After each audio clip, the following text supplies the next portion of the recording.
Welcome to the Global Men's Wellness Podcast. Today, we're diving into something that affects millions of men worldwide, but it's often kept in the shadows. Wrapped up in stigma and, frankly, a lot of misinformation. It makes you wonder, doesn't it? How can something so tied to a man's well-being, his quality of life, still be so poorly understood, even with all the science we have today? And it's critical because this isn't just about physical function. It really connects deeply with mental health, relationships, even how we feel about aging. So our focus today is erectile dysfunction, or ED. We're going to unpack what it is, who it really impacts, and importantly, shed light on the modern effective treatments available now. Anyway, so let's start with the basics. What exactly is erectile dysfunction? Simply put, it's when a man consistently finds it difficult to get or keep an erection firm enough for, well, satisfactory sexual activity. Sounds pretty clear-cut, but it's actually much more involved than that. Yeah, that's a good starting point. But it's helpful to think of ED less as one isolated issue and more like a check engine light for the body. Ah, okay. A warning sign. Exactly.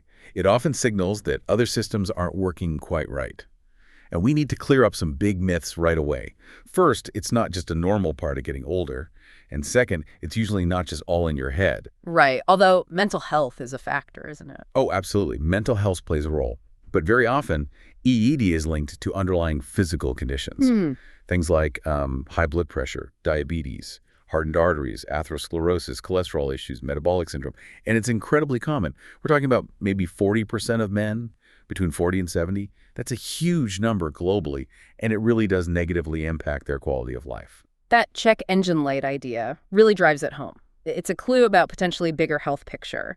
So if it's not a simple switch, how does an erection actually happen? Can you sort of break down the biology for us, make it a bit more accessible? Definitely. Think of it like conducting a symphony. Every section, every instrument needs to be in tune and timed perfectly. If even one part falters, the performance suffers. It's a really complex interaction between the brain, nerves, and blood vessels. So first, you've got the neural control. Sexual stimuli could be a thought, sight, touch trigger signals from the brain. These travel down the spinal cord to the genitals.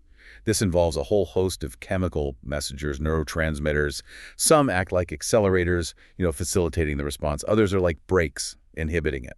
A key accelerator, really crucial one, is nitric oxide, or NO. Nitric oxide, got it. Then there are the vascular factors, the blood flow part. This is critical. What happens locally, right in the penis, is that certain smooth muscles within the spongy tissues relax. Relaxing allows the blood in. Precisely. When they relax, blood rushes into these chambers through tiny arteries. It's like opening floodgates. As these chambers fill and expand, they press against the outer layer of the penis, the tunica albuginea, which traps the blood inside, reducing outflow. And that's what causes rigidity. So it fills up and stays firm because the outflow is blocked. That's the mechanism. And locally, within those tissues, there's this constant chemical chatter. One system keeps the muscles tight in the flaccid state. Another promotes relaxation. And that main relaxing signal, as I mentioned, relies heavily on nitric oxide, NO. NO kicks off a chemical reaction involving another molecule called cGMP. cGMP. Yeah, cGMP essentially signals the muscle cells to relax. It lowers calcium inside them.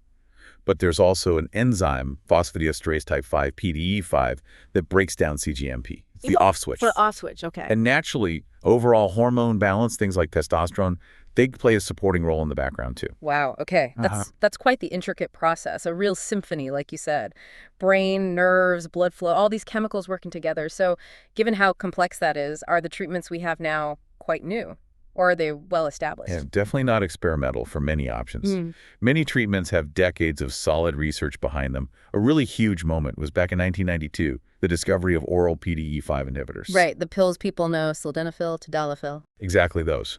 Their success is largely because that PDE5 enzyme, the off switch, is highly concentrated in the penis. So these drugs work right where needed, deactivating that switch, letting the erection last longer. Usually with pretty manageable side effects because they're targeted. Makes sense. But what if those don't work for someone? Great question. There are other effective routes. We have local pharmacological treatments. These often involve injecting medication like alprostadil, sometimes combinations, directly into the cavernous tissue. Effective second-line options. Some of these can also be given via a small pellet inserted into the urethra. Okay. And then you have mechanical devices and surgery. Vacuum erection devices, believe it or not, were first introduced way back in 1917, FDA approved in '68. Wow, really? Yeah, long history. And penile prostheses, Implants, they've been used since the 70s. Modern ones are typically three-piece inflatable devices designed to feel quite natural, and they offer a very reliable solution when other treatments fail. So quite a range already. What about things that are newer, maybe still being researched? Yeah, the cutting edge is really focused on therapies aiming for restoration or regeneration, not just symptom management. Things like stem cell therapies, using cells derived from fat tissue, for instance, or platelet-rich plasma, PRP. Even gene transfer techniques are being explored. Trying to actually heal the tissue. That's the goal. Animal studies look promising for potentially repairing damaged nerves or blood vessels. But, and this is important, human trials are still quite limited, often small-scale, early phase. They're complex, expensive, and we need much more solid data and standard ways of doing them before they're mainstream. So promising, but still experimental. Definitely. Same goes for low-intensity shockwave therapy, LIESWT. It's non-invasive. Some studies show potential, but results are kind of mixed, and there isn't one universally accepted way to do it yet. Also considered experimental. And very recently, there's research into tiny injections of botulinum neurotoxin A. Yes, the same stuff used cosmetically, as a potential option for some really tough cases. Still very experimental, though.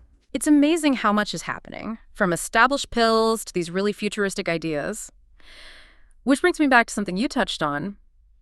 If there are so many options, proven ones and new ones emerging, why does it feel like awareness is still, well, pretty low? Yeah. Why don't more men know about this? That's such a crucial point. There were some really significant barriers. Honestly, the biggest one is still the stigma, the embarrassment. Yeah. It keeps so many men silent. Then you layer on cultural taboos around even talking about sex or sexual function. It just shuts down the conversation. It really does. And there's this widespread misunderstanding, even sometimes among doctors, that the pills, the PDE5 inhibitors, are the only treatment. So if those don't work or aren't suitable, men often just give up. Yeah. They don't realize there's this whole spectrum of other effective things we just talked about. They might not know about injections or implants or even the vacuum devices. That lack of awareness is a huge hurdle then. So, okay, let's say someone listening is dealing with this and they're thinking about taking that step. What's it actually like to seek help? What should they expect? It can feel daunting, right? Absolutely. Taking that first step is often the hardest, but you won't be left guessing. The process is usually quite straightforward. Typically, it starts with a conversation, a detailed medical history. Your doctor will want to understand your overall health, lifestyle, medications, any related conditions. Looking for those underlying causes, the check engine light things. Exactly. This is often followed by some simple blood tests, checking hormone levels, maybe blood sugar, cholesterol, looking for those potential contributors. Sometimes, depending on the situation, a more specific test might be needed, like a penile duplex Doppler ultrasound. That gives a really clear picture of blood flow in the penis. But the key thing I want to stress is that most treatments, beyond the pills too, are generally painless and quite discreet. Surgery, like implants, is usually reserved for cases where other things haven't worked, or for specific underlying issues. Modern care is really geared towards being personalized, supportive, guiding you through the options. That's really good to hear. It sounds much more like tailored care, not just a single path for everyone. It has to be. Individualized care is vital because ED is rarely just one thing. It's usually multifactorial, as we discussed. So, tailored diagnostics are key to figure out the main driver, or drivers, is mostly vascular, related to nerves, hormonal, a mix. Finding the root cause. Right. And then the treatment plan is customized based on that specific cause, not some generic protocol. We also really push for a whole-body approach. Lifestyle matters, nutrition, activity levels. Mental health support is crucial too. It's about recognizing ED's impact on overall well-being. That holistic view makes so much sense. So with all these different tailored approaches, how effective are they? What kind of success rates are we talking about? What can men realistically hope for? Efficacy is generally very good, though it varies by treatment. The oral PDE5 inhibitors, the pills, they help maybe 70 to 80% of men get satisfactory erections. That's pretty high. It is. But remember their limitation. Mm-hmm. If the underlying nerve or blood supply is severely compromised, think advanced diabetes, or after major pelvic surgery like prostate removal, the baseline nitric oxide might be too low for the pills to boost effectively. Okay, so they need something to work with. Exactly. Oh. Now, low-intensity shockwave therapy. Results are more varied. Some studies show blood flow improvements in maybe 60–70% of cases, but it can depend on severity. And like I said, protocols aren't standardized, so it's still a bit uncertain there. Penile implants, though, have very high success rates. We're talking around 90% of men with implants being able to have intercourse. And patient satisfaction is also really high, often 85–90%. They are very reliable. But the consistent message across all treatments is that early intervention is key. The sooner a man seeks help, the better the chance of finding an effective solution, especially by addressing those underlying causes before too much damage occurs. It sounds like the field is constantly moving forward.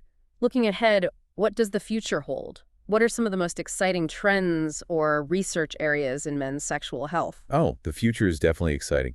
On the medication front, researchers are looking at new ways to deliver or boost nitric oxide, maybe even using light to control its release, though sustained erection is still a challenge there. They're also exploring drugs that target different enzymes or stimulate those brain pathways we talked about, potentially inducing erection with fewer side effects than older central agents.